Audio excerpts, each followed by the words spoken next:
All right, so let's give it up for Ekoma. That's right, everybody give it up to Ekoma. All right, so thanks a lot, Ekoma, for sending in your name for today's Igbo name of the day, right? So, you guys ready to translate that name together? All right, cool. So, Ekeoma, right?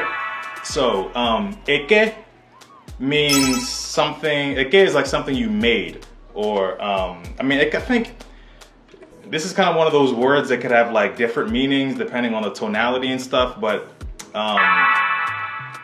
Eke, for my interpretation of it, Eke means something that's created or something that's made, right? For example, like Ike. Ike, it means to create. So Eke is like something that you created or something that was made. And Oma means good. Good